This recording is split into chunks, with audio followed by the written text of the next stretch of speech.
I'm here wearing OU colors with my Athens mug, so I'm Oh, very prepared for this. amazing. Yes, Amazing. very prepared, which leads me into my first question. So just like me, you graduated from OU, Ohio University. Can you talk a little bit about transitioning from like small town life to LA and getting into film work? Yeah, absolutely. I mean, one of the biggest things that was like, it's just funny because it's the little things that matter, right? Was like just transitioning to one-way streets because there wasn't, I mean, you'd have the, like, there wasn't a whole lot of that in Ohio or Athens or anything. And like moving to a big city, it was just all these, huge buildings and it was a little overwhelming at first, just getting to LA. But I made my route through Denver. So then I wanted to go to LA right after graduation, but it was really, it was just expensive. I had only enough money saved up. I couldn't find a job because you know how it is remotely. Like you're trying to find a job when you don't live there. Nobody wants to really hire you.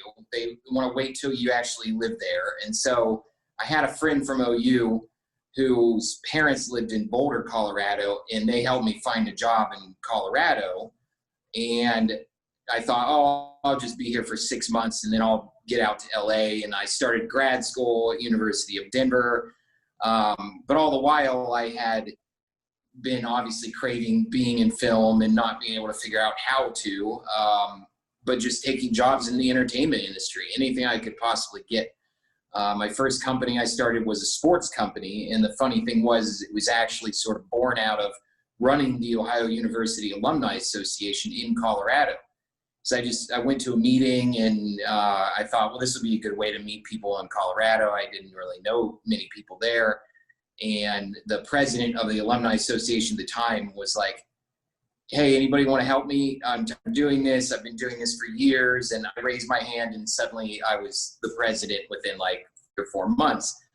But it was kind of boring and people weren't doing anything fun except for going to bars. So I was like, hey, let's do a kickball tournament. So all of a sudden the kickball tournament turned into we were playing OU people against Bowling Green and Kent State and, all the other MAC schools, Miami. And this kickball tournament got so big that I turned it into sports leagues. And suddenly I had 30,000 people across this, state of Colorado playing sports. I mean, this is over the course of 2 years. And they weren't all OU grads anymore. It was like OU people and people from all over the U.S. And I ended up selling that company. And then I kind of used that money from the sale of the company in order to, I have time to write screenplays and I had more money to go out to LA and, find a place to live and all those kind of things. So, I guess the journey can take many different routes, right, of somebody getting into film. And mine was through Colorado. Yeah, so it sounds like not only like getting to LA, but the companies you have now, you always had this kind of like entrepreneurial spirit. I want to hear a little bit about 4G Vision and just talk about what's inspired this. Well, yeah, and the name sometimes confused with like, 5G technology and things, but the name comes out of the investor in the company has 4 G's in his name. So, between his first name and his middle name. So that's how it was born. And he's from Michigan and runs a big jet engine company. And he also has another company that cures blindness. And he has a nanotechnology company that like has a little chip that helps dispense your diabetes medicine for, people with diabetes. So he's really like forward thinking. And we linked up with him through Vinnie Jones, who was a actor and producer of our last movie. And he knew another guy in Michigan. So long story short, we met Greg and made our first movie actually in Kentucky a couple years ago. So we were going to shoot in Ohio and all the tax credits had, been used up. And we said, well, what's closest? We have a whole Ohio crew, so let's go across the border to Kentucky. So we shot that movie there, and that was 4G Vision's first movie, and now we're making another one next year. And you know, I get a lot of script submissions, and a lot of people, you know, want 4G Vision to help them, you know, get their movie off the ground, and that's something we want to do in the future. But you know, it takes time, just like starting any business, to really get everybody on the same page. And COVID has obviously set us back a little bit. We were going to shoot a movie in Puerto Rico this year, and you know, that was obviously delayed. So yeah, that gives you a quick little insight into 4G Vision. Yeah, and with producing film and companies, this, you know, creative kind of side idea came to be, which is a modern Christmas tree company. Which Yeah. actually, when we first spoke, I told you that I had actually seen this pitched on Shark Tank. Shark Tank is one of my favorite shows. I've seen like every episode. I love the creativity on the show. And I had seen this being pitched. So what stood out to me was, you know, especially moving to LA, it seems like Christmas is not the same here as it was in Ohio, right? Obviously there's snow and things like that. But the company has a really sweet story. Can you tell us a little bit about what inspired this, your involvement with this company, and what the experience of going through Shark Tank was like? Yeah, absolutely. Well, the funny thing was, and the company was started in Colorado, and it was while I was living there, and I had a friend who was one of the first people I met when I moved to Colorado, actually, through an Ohio University alum, and his name's Matt, and he's the one you saw on Shark Tank. And his grandfather designed this tree in the 1960s, and it just happened to be sitting in their garage. And I didn't know about the tree until, you know, Matt came to me one day, and he's like, hey, you know, you've started companies, and my grandfather's not doing very well. He has Alzheimer's. I found this tree, you know, I really want to, you know, I want to get this out there. What do you think? You know? And I was like, heck yeah, let's do it. Like, well, what do you mean? Like, we have to do all this work? I'm like, no, you just have to get a tree, and we need to go show it to some people. And, you know, it was kind of like the way I started my sports company. It was just like, just go out and do it, you know? And I think it's a lot of things, and trust me, I've failed some businesses by just being this way. But my attitude was just like, the only way you're going to know is if you go out and you start pitching it, and you see, somebody buy what you're pitching? And it turned out people loved it, you know, and we sold some trees at this trade show. And then it was like, okay, well, we need to do website. And thankfully at Ohio University, I had taught myself web design while I was working in video stores. It was Route 50 Flicks. I'm sure it's not there anymore, but it was like, you know, off the beaten path out there by that Rite Aid. And I'd just sit in there, and while nobody was coming into the store, I would read an HTML book and then, you know, type some stuff, and I learned web design. So thankfully, back to Modern Christmas Trees, I designed the first Modern Christmas Trees website with him, and, you know, started selling trees. And, you know, I mean, we didn't sell that many the first year. That was 2011. But that first year, we said, hey, this would be great for Shark Tank. And then like 4 years later, you know, the application process is quite strenuous. You know, it's a ton of paperwork. It's a lot of practice. It's, you know, working with their producers to kind of, it's molding a pitch so that it's, number one, it's also interesting to the public to watch this, because not everybody who tapes for Shark Tank makes it on the final show if it's not interesting enough, or if they're too boring or bland, you know, whatever. So it was a lot of practice, and it was funny because then we got cardboard cutouts of all the sharks, and then sat them out there, and Matt practiced his pitch, and I'd ask him questions. And I was working for a venture capitalist at the time, so that guy would, you know, ask me all the hard questions. I'd ask Matt the hard questions, and, you know, many, many hours later of practice, then it was great. It was an amazing experience. And, you know, they have a psychologist on hand there at Sony in case anybody has a breakdown or a meltdown or something like that. But it was an incredible experience. And then we got a deal. Since then, it seems like it's really taken off. And especially now, I think with technology evolving and this idea of being like a minimalist almost, it's like a very sleek look. And it just makes a lot of sense, especially in my opinion, like out here, because finding a tree out here was so difficult. Like, yeah. Seriously. So having something that kind of makes sense in your house or your apartment, it's, you know, a need almost now. So I am curious though, because between making Christmas trees, websites, films, companies, there's a lot of creativity that goes into that. Yeah. How do you stay creative in times like this? And how do you kind of pivot your mindset to go from, okay, we're working on a company built around Christmas trees to, okay, we're working on a company built around filmmaking? Mm-hmm. Well, there definitely is.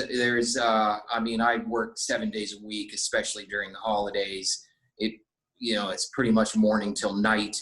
So I'm not going to lie. There's challenges with it because I've got to balance both things. And, I think the creativity, I mean, yeah, first this year I was a little down, and I think anybody can get down during these times. And I think it was like, hey, you have to find something good in it. And you have to just say, here's an opportunity to, for me, it's like, it's always an opportunity to become more organized or really, hone in on my goals. Look at what did I do last year and what can I do better this year? But I think if there's one piece of advice for anybody, it's don't let fear rule you, because you can watch the news and it's everything just seems scary, and I got, Trump people are going to go out and protest now. You can find a million different things to kind of keep you in this zone of fear. And it can become almost an addiction for fear. Because I've been through these dark times in my life where it's like, am I going to crawl out of this, or a business failed and,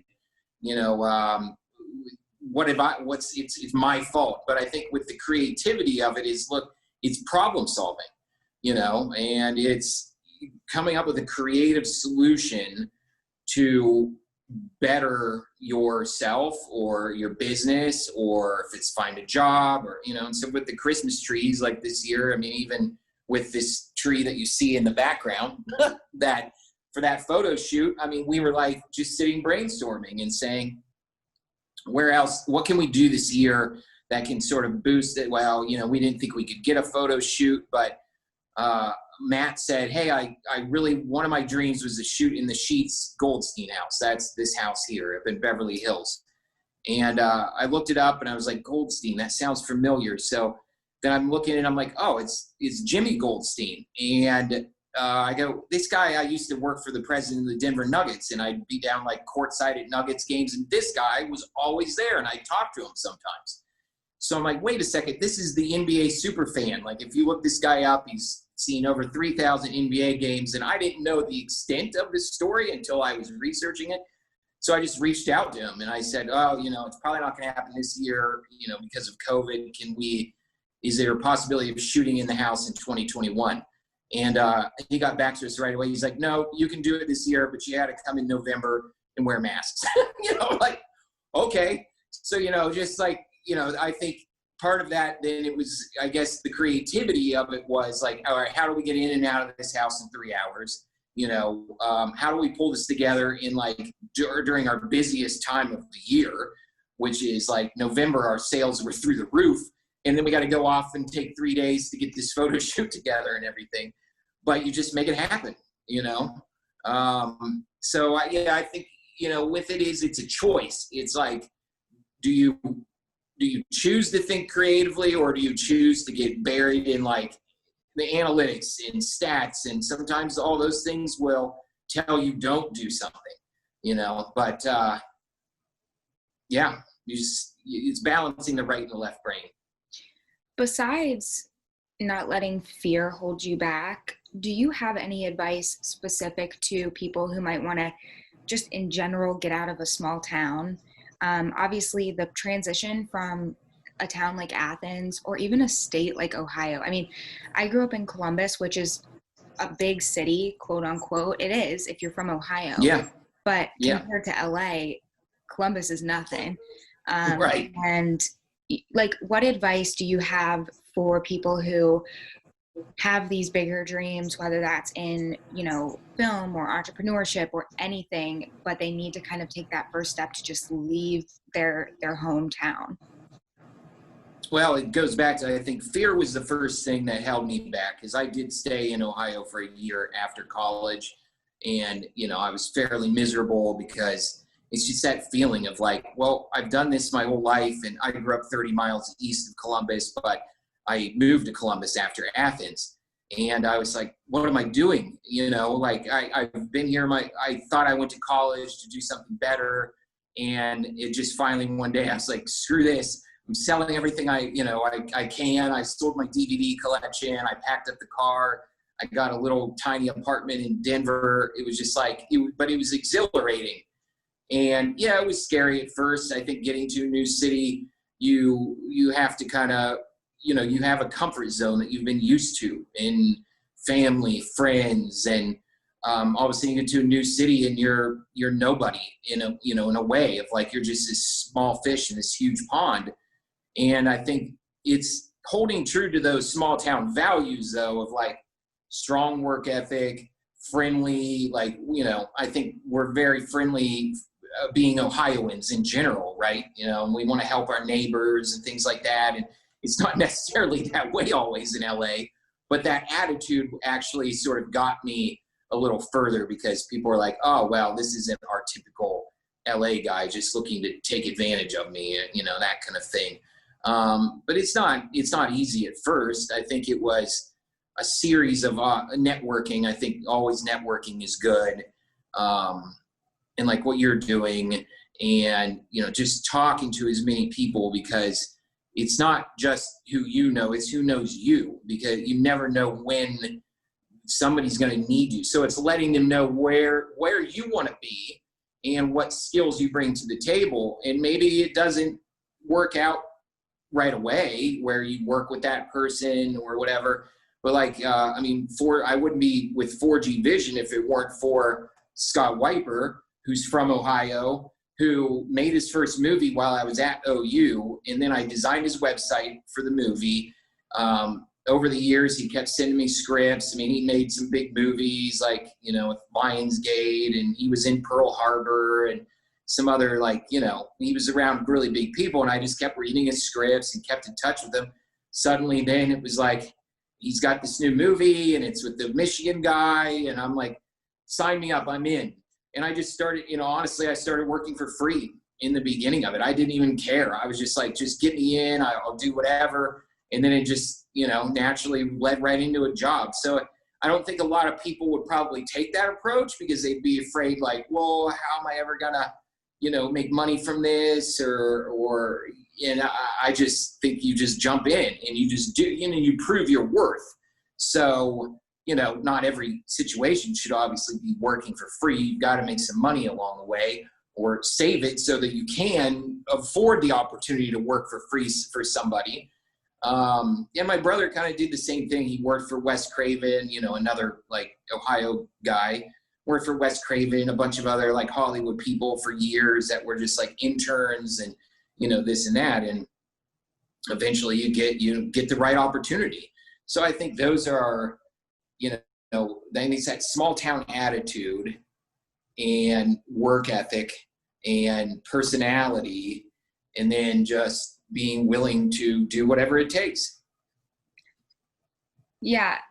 Speaking to what you said earlier, and go off of this, I actually had the exact same experience.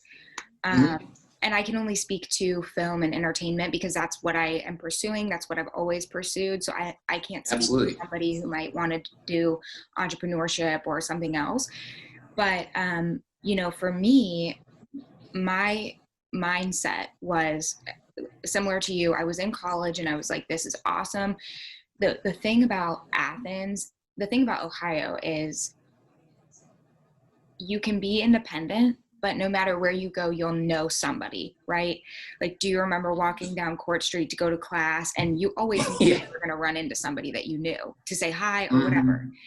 LA, that will never happen. That will never happen to you. I mean, maybe if you live in Beverly Hills and everybody you know lives in Beverly Hills, but not really, right? So for me, I knew that I had to do an internship before I moved out here so that I could see what it was like.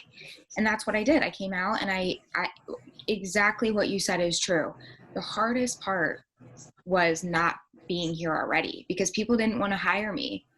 They were like, why would we hire somebody from Ohio when you're in Ohio if there's somebody down the street that can come start tomorrow? Exactly. But once I got here, my work ethic, because the opportunities are so much more scarce in Ohio, your work ethic is so much more. And it opened a ton of doors for me. It was the best experience I ever had, you know, and it sparked this, you know, my producer at the show I was working on was like, don't go back and do nothing. Do something. And I was like, well, what the hell can I do in Athens, Ohio? So I started a podcast, you know, and here we are. And I love it. Yeah. I agree about the unpaid situation. For me, I actually did it willingly, and I was fortunate enough to be in a situation where I could support myself out here for a couple months. And I always say I highly recommend it, because they know they're not paying you, so they're giving you a good experience. Yeah. That's my experience with it. Mm-hmm. But I like to throw in a fun question for my guests. And when we are talking about film and television, what is your favorite film and why? Yeah, it's crazy because it's just stuck with me my whole life. And there's a lot of, I've seen, and I've been on this mission this year too, to like go through every movie I've ever seen and put it on this site called Letterboxd. Because when I was a kid, I would write these movie review guides and try to get them to my friends, and worked in video stores. So I wanted to like know every movie and recommend them and that kind of thing. So I've seen, like, now I've verified somewhere over 4,500 movies or something in my lifetime. So I was going back through, and this movie, just to this day, I don't think that I'll ever find a movie I like more, but it's The Wizard of Oz. I'm sure you've seen it, the original. And it just said so much, not just about like cinematic history, because it was just one of the firsts for so many things, right? And that going from black and white to that beautiful Technicolor, but the story and the themes, and I think it was like, that was the first movie that really kind of taught me self-sufficiency. Like, it's weird, right? Because Dorothy, she's got to go off on her own. She's got to go meet friends. She's got, and she gets the Cowardly Lion and the Tin Man, and, goes through this journey and kind of doesn't really fear, like just keeps going forward. And to get to the wizards, she's so driven. But, as a movie experience, I mean, my God, it's one of the best musicals ever. It's got these amazing performances. It has these great costumes. It's just a timeless movie. So yeah, that's my favorite still to this day. That's very funny. I'm not a musical person, but I would say that my favorite movie is also a musical. It's Phantom of the Opera. What's that? Phantom of the yeah. Opera. First of all, Gerard Butler. Second of all, the film itself. Third of all, there's like that creepy like aspect to it, which I love. I love horror movies, psychological thrillers. Oh, nice. And I just think that, I mean, Andrew Lloyd Webber, he's like obviously iconic, but yeah. The film itself was just done so well. I think it's so timeless. But it's strange that a musical is like my favorite, because I'm not into musicals whatsoever, usually. Yeah. But listen, I like, we're talking about things that are so positive. Your company is so positive. I want to hear something positive from you to share with my audience to kind of end on a really high note.